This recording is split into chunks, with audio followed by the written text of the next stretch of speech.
열왕기상 17장 우리 8절로부터 24절까지 말씀 중심으로 생명의 주인이신 하나님 이런 제목과 함께 하나님 말씀 함께 나누겠습니다. 엘리야는 이제 하나님의 보내심을 따라 그레 시냇가에서 몸을 추스리고 거기 거하게 됐습니다.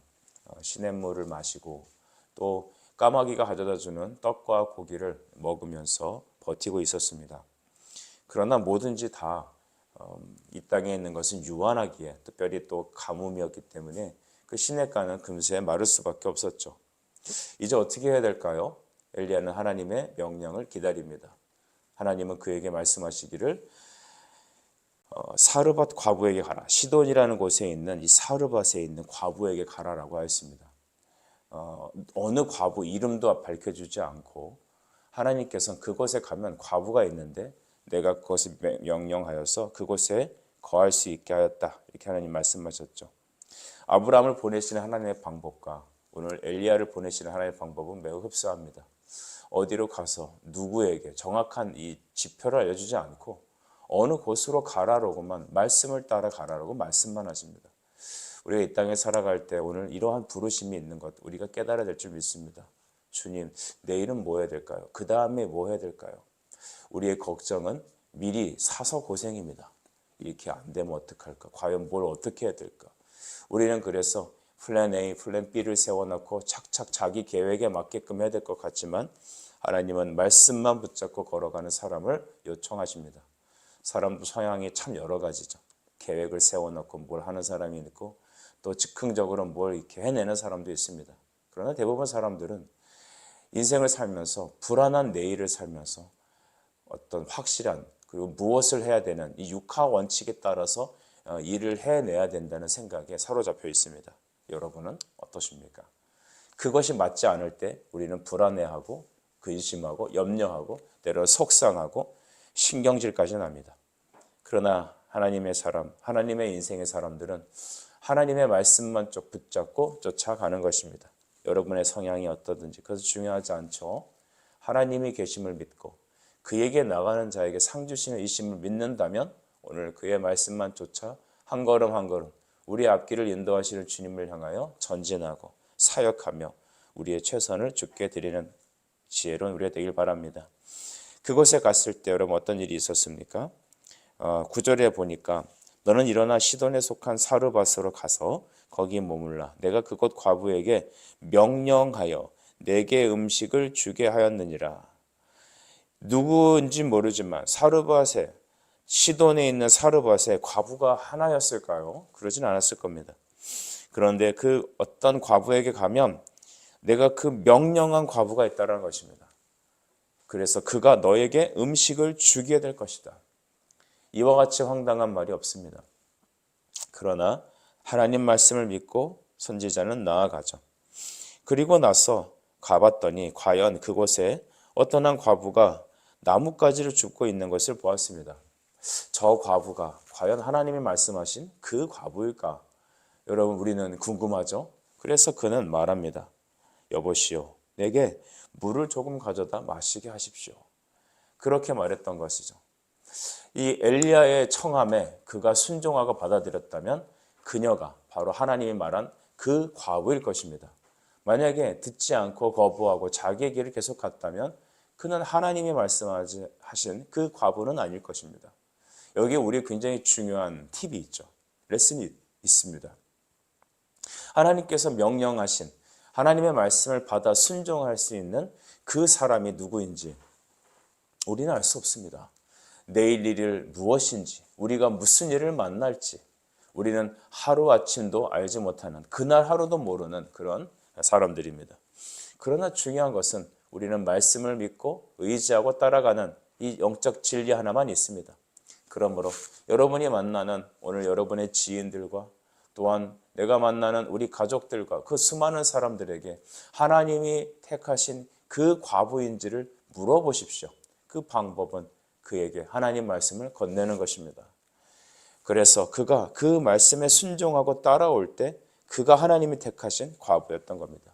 저는 목회를 시작하면서 하나님이 택하고 하나님께서 저의 동역자, 우리 함께 주님의 몸된 교회와 하나님의 나라를 세워가는 영적 동역자를 만나게 해달라고, 보내달라고 기도합니다. 여러 사람들을 만납니다. 그런데 그 모든 사람들을 향하여 함께하는 목회 원칙은 하나님의 말씀에 따라오는 사람이 동역자라는 그런 진리를 얻게 됩니다. 여러분, 우리가 우리 자식을, 우리 주변 사람들을 우리 힘으로 어떻게 하지 못합니다. 지금 내 몸에서 난 자식이 나와 함께 있으니까, 내가 밥을 주고 함께 거하니까 엄마 말을 따라주고 아빠 말에 순종해 주는 겁니다. 그러나 그가 진정한 하나님의 명령을 받은 자, 주님의 은혜를 받아 주님께서 그 마음의 문을 여신 택한 자가 아니라면 어떠한 말을 하고 어떠한 외압을 가한들 절대로 그의 철옹성 같은 마음은 열리지 않을 것이죠. 그래서 에베소서 1장 18절 말씀에 너희 마음의 눈을 밝히사 그의 부르심의 소망이 무엇이며 이 부르심의 소망이 무엇이냐라는 것은 하나님이 그의 마음의 문을 여신 그 사르밧 과부냐라는 것은 하나님께서 그의 영적인 눈을 열어 주셔야지만 그것이 가능하다는 것입니다. 여러분 어떻습니까? 바울이 말한 주님 그래서 우리의 마음의 눈을 밝혀주십시오라고 하는 그 기도는 오늘 하나님이 명령하신 그 사람이 누구인지 우리는 찾는 겁니다. 그래서 우리는 복음을 전하고 권하고 같이 가자고 강권하는 것입니다. 오늘 이 사람에게 대해서는 내게 마시게 하라라고 청유형으로 말하는 것 같지만 실제적으로는 말씀으로 명령하는 것과 같은 겁니다. 내게 물을 마시게 하라. 처음 본 이 아저씨가 하나님의 사람이 와갖고 내게 물을 마시게 해라라고 하면 여러분 처음 본 사람들은 처음 본 사람이 그 일을 왜 해줘야 됩니까? 그런데 하나님이 택하신 그 명령받은 과부는 그 말을 듣고 반응하게 되었다는 겁니다. 이게 중요한 핵심입니다. 오늘도 우리가 우리 주변에 하나님이 부르시고 하나님이 우리에게 보내신 그 사람들이 있을 겁니다. 그 사람이 누구인지 우리는 알 수 없습니다만 사르밧이라는 세상에 가서 우리는 만나는 그곳에서 하나님의 말씀으로 우리가 명령합시다. 그때 그 말씀을 듣고 따라오는 사람, 그 사람은 하나님께서 영적인 눈을 열어주신 바로 그 사람일 것입니다. 엘리야는 여기서 끝나지 않고 10절에 보면 하나 더 청합니다. 11절에 내게 떡 한 조각을 가져다 달라라고 말합니다. 이게 테스트 1, 테스트 2 이렇게 두 번 이렇게 해서 그의 어떤 순종의 여부를 물어보는 것이죠. 근데 이번 두 번째는 물까지는 떠줬는데 이 음식에 대해서는 이 여자도 할 말이 있습니다. 우리 12절 말씀 보시니까 당신의 하나님 여호와께서 살아계심을 두고 맹세하노니 나는 떡이 없고 다만 통에 가루 한 웅큼과 병에 기름 조금뿐이라. 내가 나뭇가지 둘을 주워다가 나와 내 아들을 위하여 음식을 만들어 먹고 그 후에는 죽으리라. 얼마나 이 가뭄이 심했으면 특별히 이 경제적으로 어려움이 오고 환란이 찾아왔을 때 힘없고 병든 이 일반 상인들이나 백성들이 참 고통을 많이 받죠. 아주 부자들이야 먹고 살 수 있는 게 좀 남아있을 수 있겠습니다만 이와 같이 고와 과부들은 정말로 힘겨운 삶을 살 수밖에 없습니다. 그녀에게 있어서 이 빵 한 조각은 바로 자기 마지막 생명과 같은 것이었습니다. 이 가련한 과부의 아들, 그 아들 하나 바라보고 살던 이 어미는 이제 마지막 빵 한 조각을 아이와 함께 먹고 이제 죽을 것을 기다릴 수밖에 없는 비참한 상황에 있는 겁니다. 여러분 인생이 이렇습니다. 아무리 돈이 많아도 여러분 우리의 생명은 어떻게 하면 한 웅큼의 이 가루와 또 조금 남은 병과 같은 이 제한적인 인생을 살아가는 겁니다. 그래서 이것을 먹고 이제는 끝인 거죠. 우리 인생도 가고 나면 끝입니다.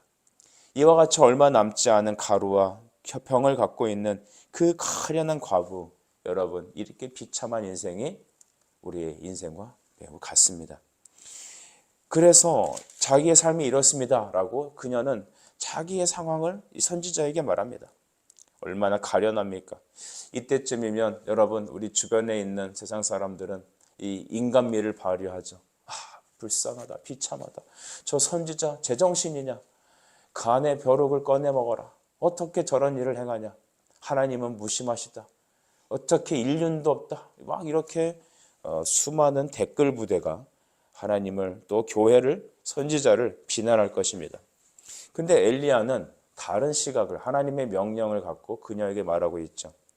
하나님의 뜻과 우리의 생각은 정말 다릅니다. 하늘과 땅이 하나 되지 않고 먼 것처럼 우리와 하나님의 생각은 근원적으로 다릅니다.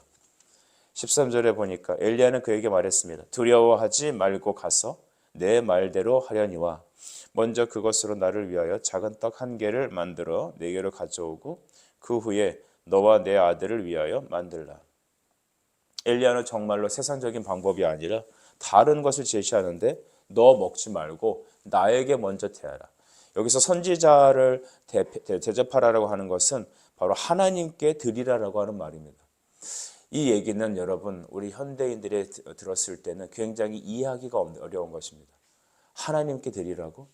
우리가 갖고 있는 월급, 살아가는 것들은 어떻게 보면 정말 이 사르밧 과부가 갖고 있는 통에 한 줌의 이 가루와 병에 있는 작은 기름, 그거밖에 되지 않습니다. 그거 한 번이면 끝이면 그냥 인생이 끝나는 겁니다.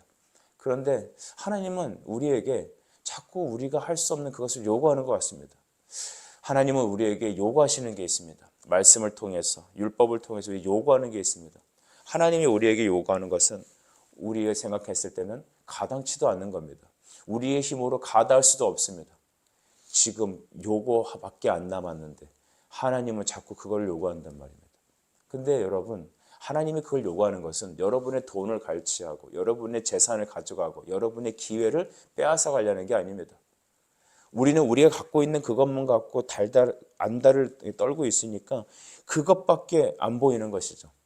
그런데 하나님은 우리 자신이 하나님께 맡겨질 때 하나님이 우리를 완전히 먹이시고 입히실 것을 약속하시려는 겁니다. 즉 하나님이 우리의 주인 되셔서 우리를 통제하시고 우리를 다스리시고 우리에게 생명과 복과 은혜를 부어주시려는 것이죠. 이것을 하나님께 드렸으니까 하나님 복을 주시겠다는 의미를 해석하면 안 됩니다. 하나님이 주 되심인지를 물어보는 겁니다. 많은 사람들이 신앙에 대해서도 보험을 들어놓습니다. 아니 하나님께 올인하지 않으려고 합니다. 그러니까 나의 기회의 비용을 남겨놓고 그것이 좀 남을 때 하나님께도 발을 딛습니다. 이런 사람은 하나님께 복을 받을 생각을 하지 말아야 합니다. 왜냐하면 그 사람에겐 하나님이 유일한 주가 아니기 때문입니다.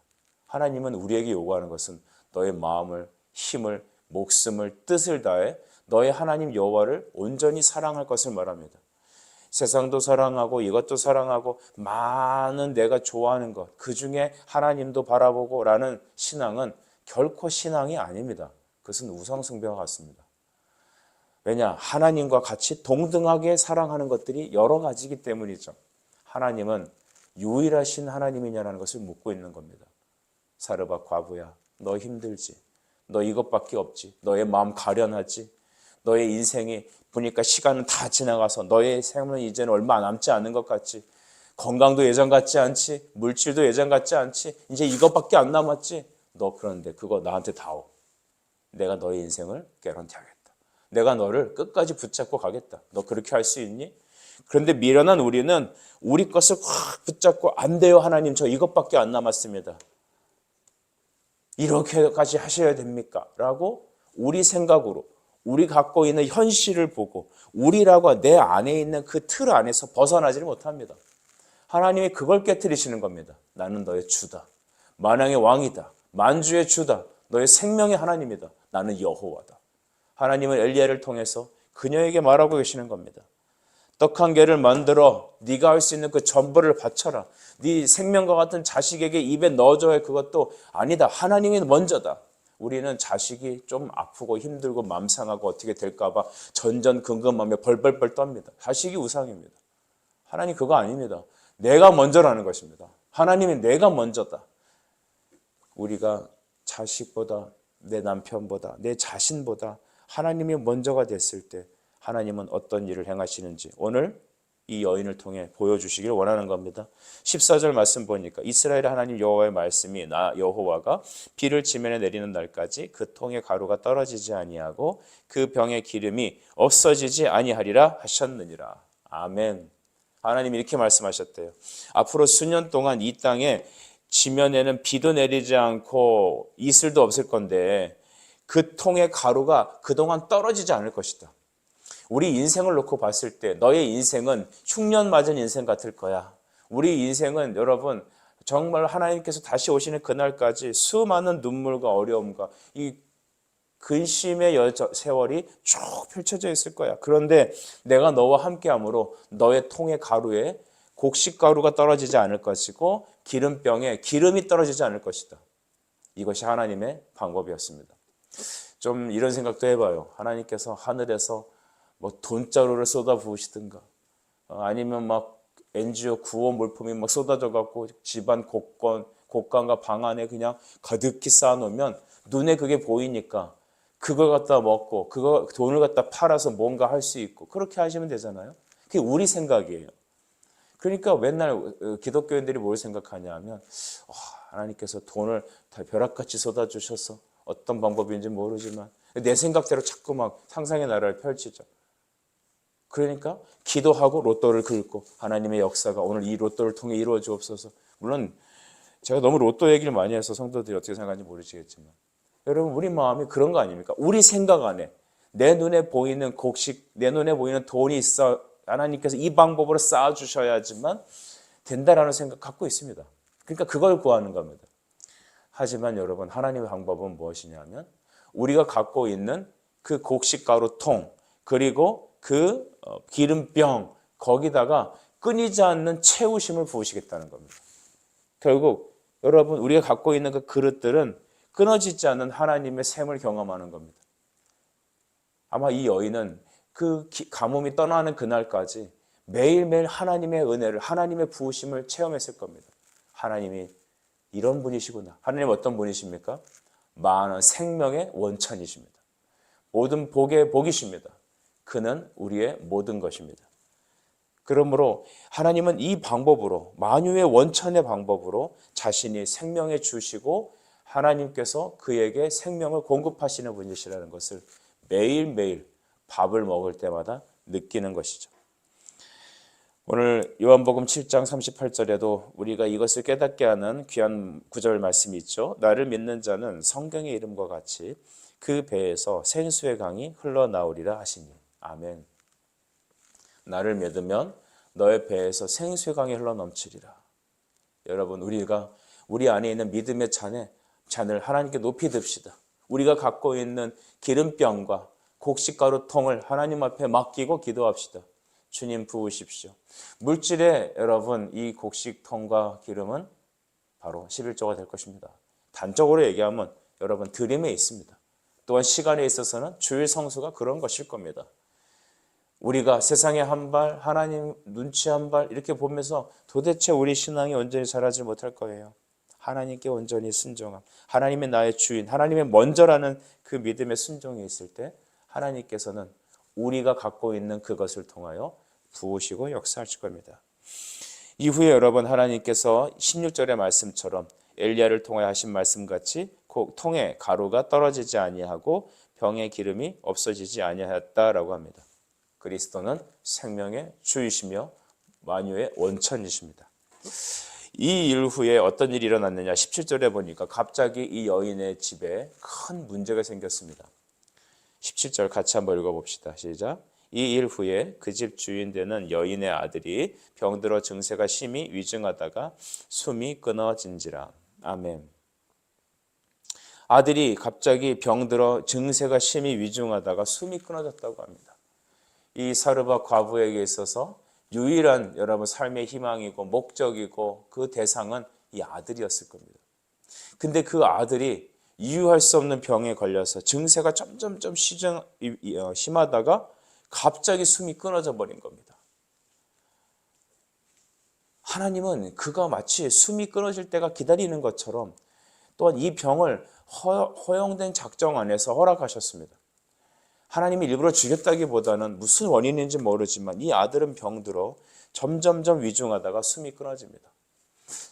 여러분, 저는 우리 성도들의 병이 하나님 말씀 앞에서 다 호전되어 고쳐지길 기대합니다. 그런데 때로는 점점 안 좋아질 수도 있더라는 것입니다. 하나님은 우리가 좀 더 나은 삶을 살기를 원하시는 분이 아니라 하나님이 우리의 생명의 주라는 사실을 믿고 고백하는 것을 원하십니다. 즉 우리에게 당신께서 생명을 주시고 우리의 원천이라는 것을, 그러니까 그를 온전히 믿고 그에게 기대기를 원하시는 겁니다. 이 여인은 여러분 유일한 희망과 소망이 끊어져 버리자 엘리야에게 와서 다음과 같이 얘기하죠. 18절에 여인이 엘리야에게 말했습니다. 하나님의 사람이여, 당신이 나와 더불어 무슨 상관이 있기로 내 죄를 생각나게 하고. 도대체 내가 왜 나에게 찾아와서 내 죄를 드러나게 하는 것이냐 말입니다.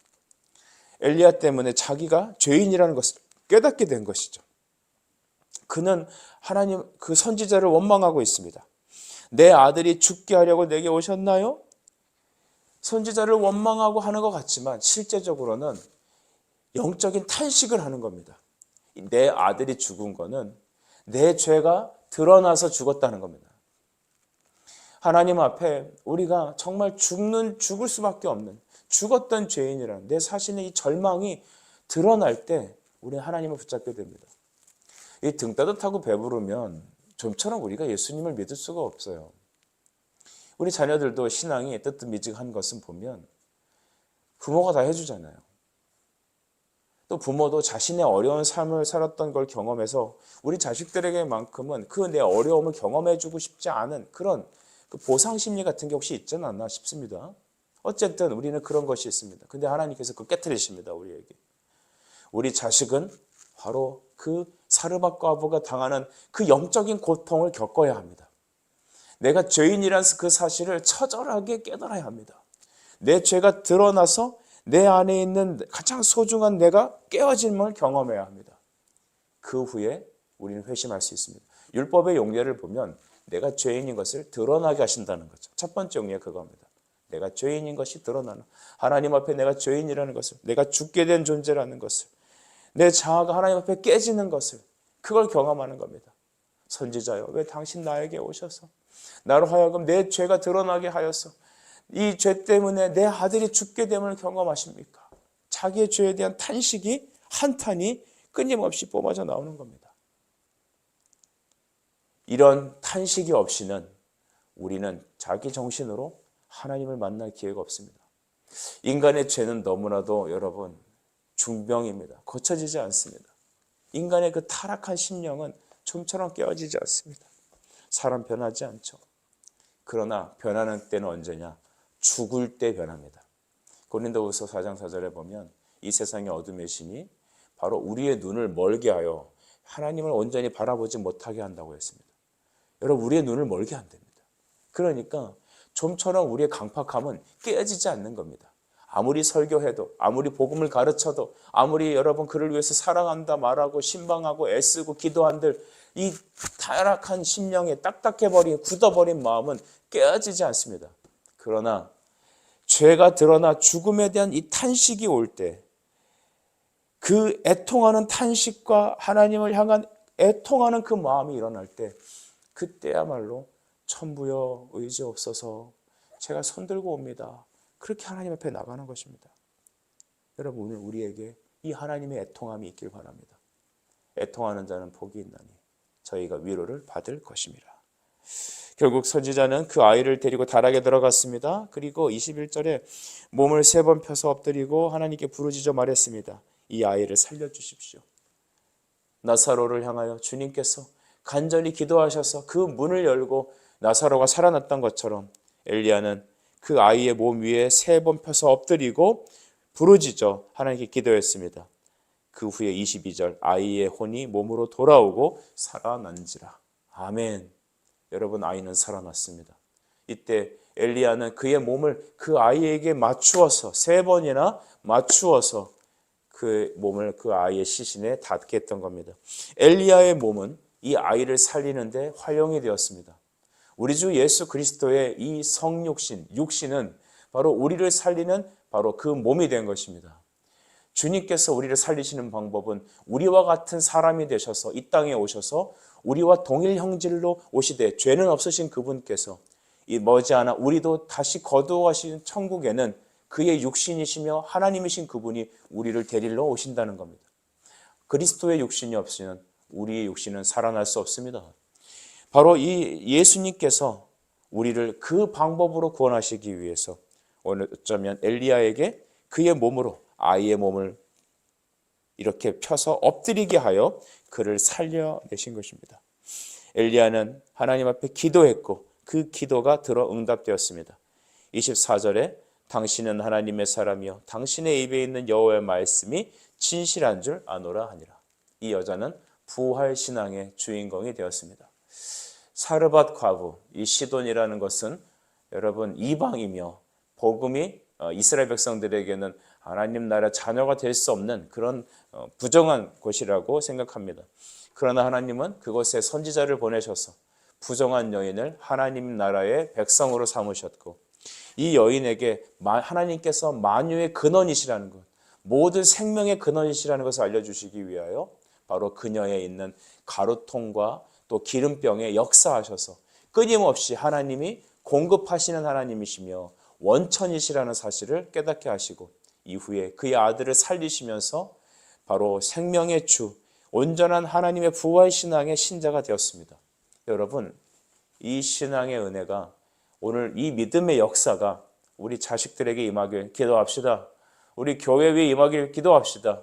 우리 교회가 이 지역에 이와 같은 하나님의 생명을 흘려보내는 구원의 방주가 되도록 기도합시다. 기적은 상식이 될 것입니다. 기도하겠습니다.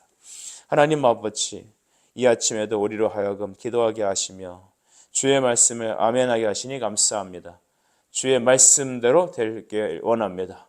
우리 인생에 이와 같은 생명의 역사가 일어나도록 오늘 우리 마음에 애통하는 마음을 주시고 또한 위로함을 주셔서 하나님의 구원을 날마다 경험하는 복된 성도 교회 되게 하여 주옵소서.